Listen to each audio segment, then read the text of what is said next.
City Newsbreak.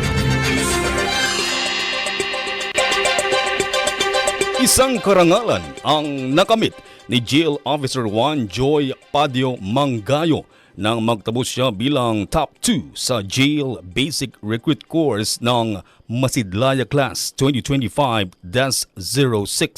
noong ika-19 ng Enero sa National Jail Management ng Penology Training Institute, Visayas of Campus, Negros Occidental.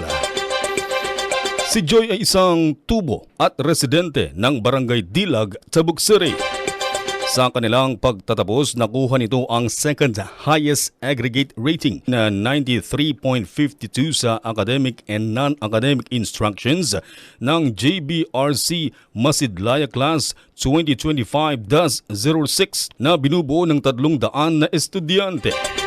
Sa pakikipanayam ng Tabuk Radio kay Jail Officer Mangayo, kanyang inilarawan ang hirap na kanyang dinanas sa 4 na buwang pagsabak at 10 araw na pagsasanay hanggang sa matapos ang training course. Marigatak talaga, Sir J.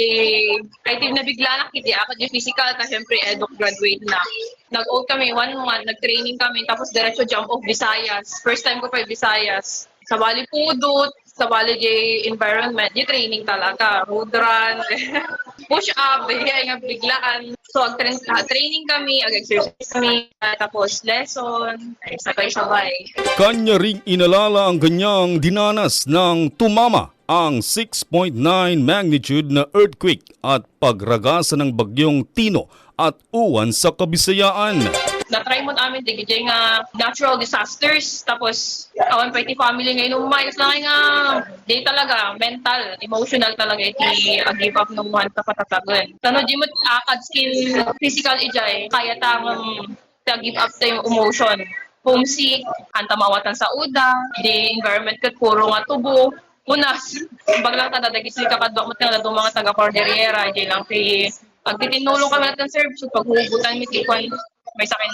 Nang masilayan ni Joy ang kanyang pamilya ay ikinagalak nito ang personal na pagdalo at pagtunghay nila sa paggawad ng Certification of Merit sa kanya sa naisagawang graduation ceremony sa Negros Occidental.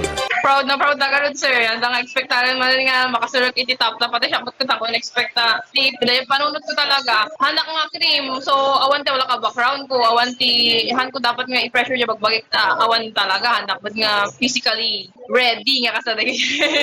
Kakadwak na nag-apply.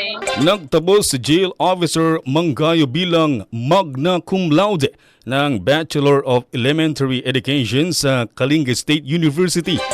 Kanya ring ikinagalak na nagkataon namang pangalawa ang kanyang ranggo sa pagtapos niya ng Jail Basic Recruit Course.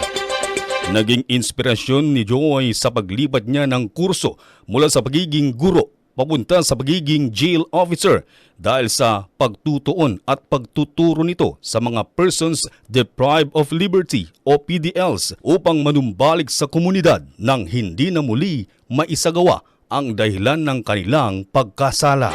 Actually sir, nakita ko po si BGMP recruitment. Tapos in-search ko na niya ti benefits na, no niya ba talaga ti trabaho. Dahil di nakita nga for safekeeping and development of PDL. Kasi nga kahit kumot sir na maging parte di ay develop ti welfare iti PDL to change.